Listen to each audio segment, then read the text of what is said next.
Welcome to the Market Mindset. Today, we're talking about not just another drill program, something in Ontario or Quebec or in South America somewhere.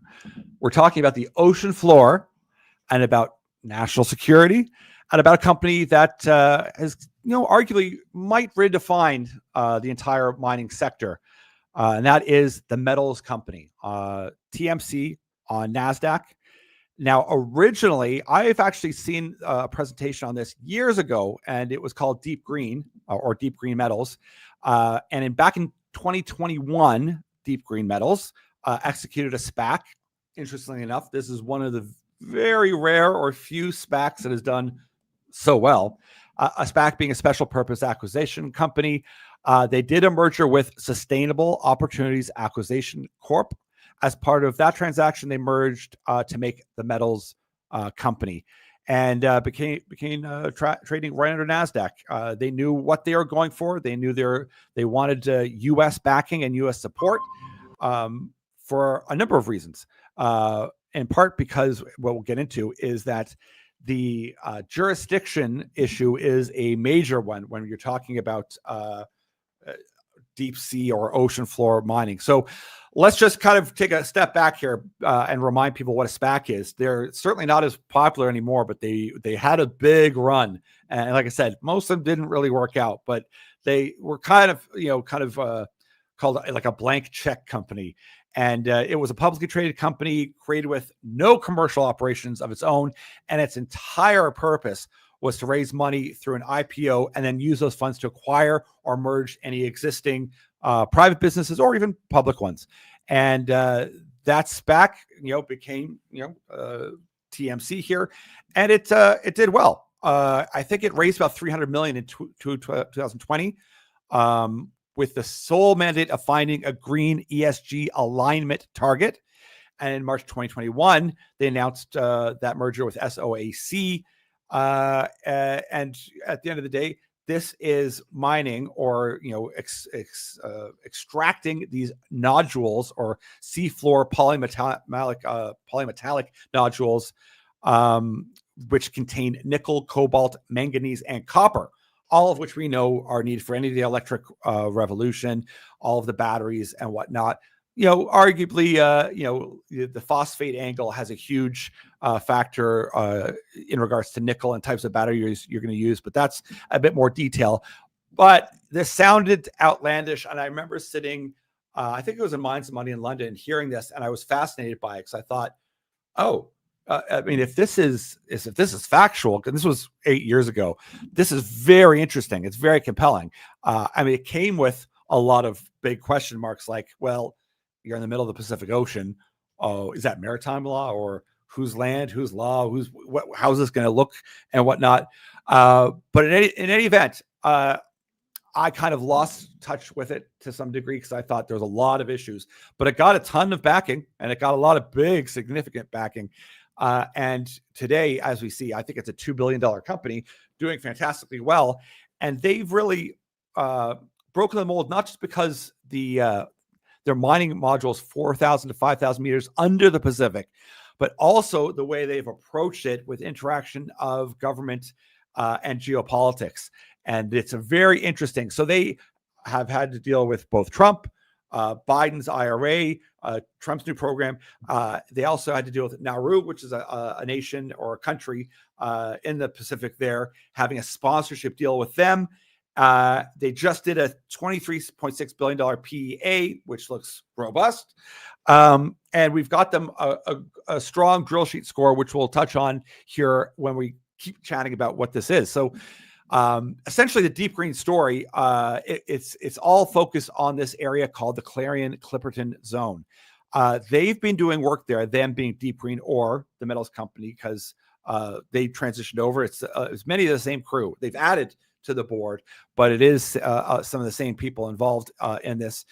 It's really moved beyond a kind of a hype possibility to very strong PEA, strong backing, and a huge support from the Trump administration.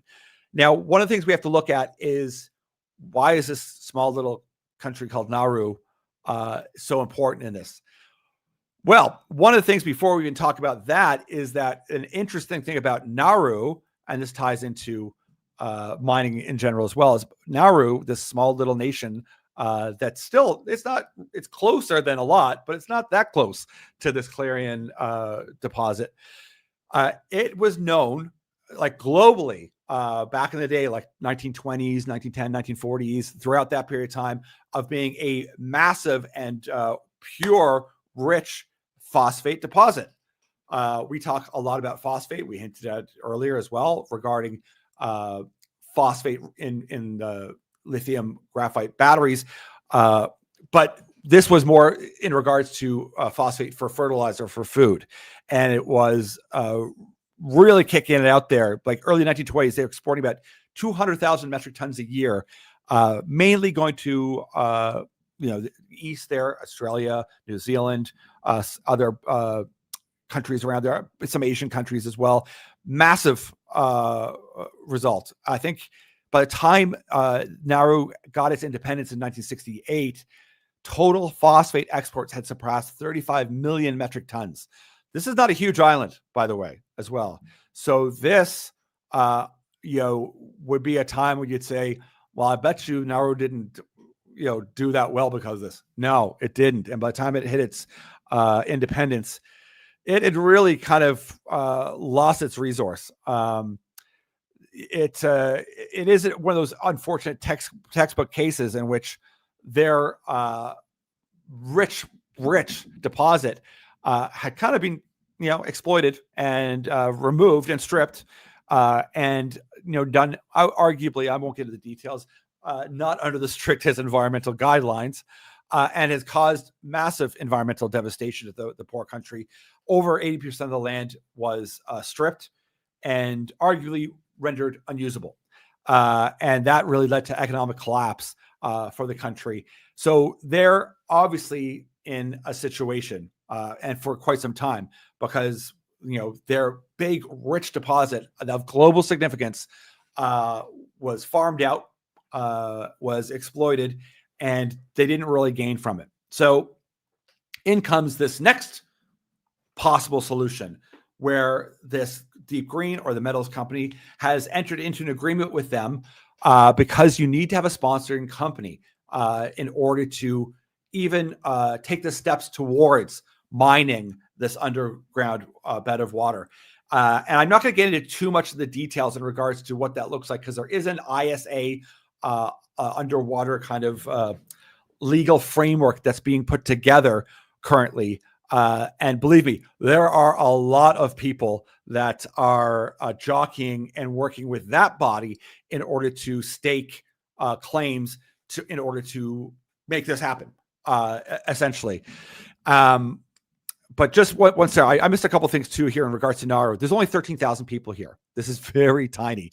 It once was wealthy, obviously is not anymore. This deal here, though, this updated sponsorship agreement, so it's called Nauru, so Nori, with the metals company. It guarantees financial benefits, training, building a large-scale infrastructure capacity, also a seabed mineral recovery payment, so a royalty as well, based on tonnage mined for the country. And it's a confidential return, but some people rival or said could exceed the current GDP of 133 million alone, this deal. So were they interested? Yeah. And did they make the deal? Yes. So in one way you go, good. That's a win for this little tiny nation of a deposit that's not theirs. It's very far away, but that, I mean, if you want to look at it from an ESG perspective, you go, this is a bit of a payback. They have now a framework with a company who is partnered with the US to say, we have a pathway forward to mine this with a partner that is a country that needs lifting up, and that is going to get direct payments, direct royalties, that is a direct partner. Well, it's interesting. And we're not here to go into a big deep dive as to what the details of each that is, but they were obviously happy enough with it to sign that. And once again, there's lots of pitfalls and lots of people who've done videos on this, that each step I'm saying comes with a lot more questions as well. But I just want to kind of give you the overall macro outlook of what this looks like before getting into some of the obstacles, pitfalls, and whatnot. But this is a huge legal, political, and financial necessity for Nauru, and would end up being a good win. So my question to you would be, if you were this tiny little nation with 13,000 people that has a history that's being decimated for mining, would you stake your country's future on this deal? Like, would you want to go, listen, I think that we could pull these rocks, these little nodules from the seafloor, the deep ocean, and I think we've got a partner that can do it. It's an interesting question. And it isn't that they didn't put any thought into this. Deep Green had spent about 14 years doing environmental impact studies before they've gotten to this point here. Or I think 14 years in total, including TMC here. So from 2011, I believe they started. So it isn't, once again, this isn't that there hasn't been a lot of work done. There's been a decade plus of environmental studies done on this. So there are videos out there, and there's a couple that have got like 4 million views that obviously are politically biased, that are more progressive or left wing, that take the environmental angle, and they start off with, this could be an environmental disaster, or this might be a significant catastrophe, and all that. And what I remind people, because once again we focus less on that clickbaity kind of title, is that we try to be as precise as we can and provide evidence. And the clearest way to know that you're not dealing with that is the words maybe, might, could, perhaps. Any of those aren't economic, financial, or scientific terms. Terms are probability. So if someone says this could cause catastrophe, it's completely irrelevant. It doesn't mean anything. What we need to know is what % probability of that event occurring. What is the likelihood, and has it been mitigated? And this is where a lot of clickbait titles and a lot of very well-told narrative stories, and in fact, anything that you read, if it involves climate or this or that, always says, and might cause catastrophe. But you can say that about anything. Like, it's like being in trial and someone saying, could this happen? You'd have to say, well, yeah, even if it's 0.1% probability, you'd have to answer, yes, that could happen. And you see it in TV shows and stuff where, say, a forensic pathologist or scientist is asked a question and says, could this happen? And they'll say, well, the probability, I don't want to hear that. Just, can it happen? You say, well, yes, it could happen, but the probability is less than 1%. And that's an important framework to when you look at anything with any of these stories, is that you need to drill down to what is the actual probability of an event occurring, and has it been, is there a plan to deal with that or remedy it, and whatnot. And once again, we're not going to get into the specifics, but I like to point that out because whenever I look at the rebuttals or the narrative stories that are out there in regards to particularly energy or mining stories, there's always the maybe, might story out there, and they never give details as to what that could be. Maybe this flora will be affected. Well, of course. If I go for a walk out in the fields, yes, maybe I will have an impact on the environment because I'm going to step on things, kill poor little bugs. I have an impact. Now, is it a substantive one? No, it's not even statistically relevant. Anyways, before I get too much of a rant about that, it's important because when we're dealing with anything with science, with evidence, and believe me, coming out of those lockdowns, is that you need to know what's the actual probability. What are you telling me is the likelihood? And I'll just use another kind of expression of that, is something might give you protection. Is that doesn't mean anything. If you could take a type of pill or something that might give protection, like wearing a condom might give you protection, you want to know, well, what level? Well, 99.9%. Well, okay, that's pretty good. If it's 40%, well, then I'm not as excited about it. And that's the follow-up questions that we need to have. Most of you know this, but we like to try to get this out to new crowds and to remind them that we need to follow up questions when you hear a narrative. And that's why we always encourage people to reach out to Andrew, follow up with something that if you disagree with, want to know more details about, we've got it. And generally we'll put it up on our blogs as well, some more of the details of these types of things. But where it gets interesting, and also, once again, another level of controversy, is the Trump factor and the government strategy that they employed. So as of April 2025, and this is, believe me, if you look at a chart of this stock has done fantastically well over the last, since its SPAC opening, or under its official NASDAQ name, the metals company. Trump's EO, or Unleashing America's Offshore Critical Minerals Resource Initiative. This entire goal was to expedite seabed permits and secure supply chains. This then meant that TMC's U.S. application deemed fully compliant. So this partnership they've made with Nauru, fully compliant, and certification expected within 100 days. Now, that is important because this links back into Biden's mandates of 50% of U.S. processed battery inputs by 2027, that the U.S. needs to have their own stockpile and own direct resource of these critical metals. So this fit into both narratives for them. Where it doesn't is that, of course, on a world scale. So there is this UNCLOS, or UNCLOS, and ISA bodies that are global bodies that will obviously try to interject and will try lawsuits to stop this from moving forward, because they're in their process of creating their own framework and how they would process and whatnot, which is fine, which is good. You need to have that, but it's also at the same time, and I don't own any of the metal company's stock, by the way, so I'm not pitching this that you should buy it or not buy it, or I think it's great or wonderful. I'm just laying it out for you.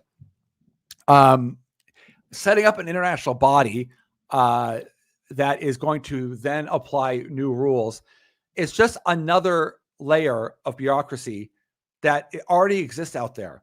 And it tries to frame it that, well, there isn't enough environmental impact studies done. Yeah, they've done 14 years worth. There's a ton. Doesn't mean all of the answer, that every answer is being given, or that there aren't risks. I'm just saying. But it's this thing where people kind of say, well, wait, we need another international body to come in and form some sort of thing because this is new. And we have to kind of mitigate that with how necessary is getting these critical metals. Once again, how economic is it compared to going to a nickel deposit elsewhere or finding one? And these are very fair questions, because like anything, there's always a cost to do things, not only economic, but there always is a risk environment, no matter what you do, whether it's robotics or AI, all of it is intertwined. And we have to kind of keep that in mind, and we're getting there. But the PA, let's just talk a little bit about that because it was released. So internal rate of return, 27%, very healthy. Once again, it's a net present value of $23.6 billion. Strong annual production of about 97,000 tons of nickel, 70,000 tons of copper, 7,400 tons of cobalt, as well as 2.39 million tons, I believe, of manganese. Now, here we run into another first PEA obstacle. So about 492 million is needed in offshore capex for phase one. But to really scale this to where they want to go and to refine it, you're looking at 4.4 billion. So that's a big number. That's a big number anyway. But that's certainly a big number in mining, which brings you to the first question of, all right, I'm looking at this stock, and if this is the next step, they've told me what the plan is, the PEA, what it's going to cost. Can this team raise the money and deliver? And also, like that $4 billion. The U.S. is not involved in this. UNSCO or whatever it is. This UNCLOS, or ISA. They opted out, so they're not under any international legal framework to have to report or be included in that. So legally, the U.S. has said, we're not interested in that. We are following this pathway, which is legal, and we're going to go after this. So they, depending on how you look at things, if you're pro-US and pro-Trump and pro this company, you think this is brilliant. This is a first mover advantage, that you're basically taking the approach of all the tech companies of, we're going to go in, we're going to build, we're going to go do it, we're going to go get it. The rest of you can fight about policy and bureaucracy and wording of documents for the next 10 years, and feel free to take us to court. So those out there that are, let's just say, well, if they're pro this administration and that approach, will think this is a win. We're gonna do this. Go ahead, take us to court. You're going to fight us for 20, 30 years. It doesn't matter if the administration in 4 years is not there, or that Republicans don't win and they carry forward with it. We're going to be already too far ahead for you to stop us. Now, that's a controversial approach, to say the least. And anybody in their right mind would say that's a controversial approach. But unfortunately, it's worked. And especially in tech, that is entirely their approach, is we're going to bombard you. We're going to go in. We're going to do. So whether it is AI, the ethics of it, whether it's biotech, the ethics of it, whether it's data, all these things, we're going to do it. We're going to utilize technology, and then you can come after us for copyright infringement or privacy laws or whatever you want. And to some degree, I'm kind of in favor of that, to be perfectly honest, not necessarily for this project, but because the world, and especially living in Canada, is bombarded with bureaucracy. And looking at most mining companies and most of the work they have to do in regards to layers of environmental assessment, of permitting assessments, of talking to one body, then another body, is insane. It's basically business prohibitive. And once again, I'm all for making sure that you mitigate risk. You look at what's logical, what's possible, do every environmental assessment, and then weigh out, all right, is this factor that could be a problem? Is this a political issue? Or is this actually that we could cause a significant issue? And I don't mean that there's a coral that might be harmed that isn't impactful in comparison to the narrative, this is the end of the world, climate change is killing everyone. Because if that's, once again, you're a progressive, you're an environmentalist, and that's your argument, you have to wear the same hat for your entire argument. You can't change it off and on whenever you want to engage with someone. And you have to always look at these projects under that lens whenever we're trying to, have a conversation with those that disagree with it, even though they want the policies of climate change that have to be met by having these green solutions. So we'll post the PEA and some of the interesting problems around it, whether it be, do you think they can raise $4.4 billion? I think they can. But that's no easy feat. But let me just throw this in here. There is some headwind on that, just that alone. There is offtake resistance already. So right off the bat, here, BMW, Volvo, Google, Microsoft, Samsung, they all oppose Seabed metals. So that's a very big list of people, in theory, at least openly right now, that aren't customers. That's an issue. So what's your strategy then? That's a bit more challenging. Now, one could argue, okay, you've got Microsoft, Google. I think they could come around. I honestly do. BMW, Volvo, they're European. I don't think the Trump and that administration, they really care. Not too worried about it. Samsung, I don't think they care so much. Could they deal with China? I don't know. I don't think so. Maybe. But do I think they could get offtake? Yeah, I think they could. I don't think it would be that hard, to be perfectly honest. But that is significant headwind. So there's a political resistance, and there are companies that have already voiced that they don't think this is a good idea. But once again, we need to identify these risks. So I don't want to just brush over too that the fact of this environmental work they've done, because it is a big factor. And along with the legal, the framework and whatnot, there's going to be lawsuits. They did do 14 years, which included independent work from not only universities, but NGOs, marine institutes. It's the largest deep ocean environmental data set ever collected. There's over 100 peer-reviewed papers. They've mapped like 1.3 million kilometers of seabed, 200,000 biological samples cataloged. They've done a lot of work. There really has. But really, at the end of the day, removing polymetallic nodules that are hard substrate, there's definitely organisms attached or that will be affected by this. Long-term field studies do show that mining tests scars with depressed fauna and altered communities decades later. So there could be incomplete recovery there even after 26 to 40 years. That's significant. That's a real issue. So that's one of the environmental issues that is real, that isn't just a political one that they'll have to address and will take a bit more oomph. There's also dealing with midwater and called benthic plumes regarding potential metal toxicity. So there can be these plumes, obviously pulling modules out at a huge rate. You see these autonomous vehicles to go collect them, and that could expose invertebrates and different food webs, triggering significant physiological stress responses and toxicity in pathways. And could that cause industrial scale? Yes. Once again, it doesn't mean that could it be that this company alone causes that? Unlikely.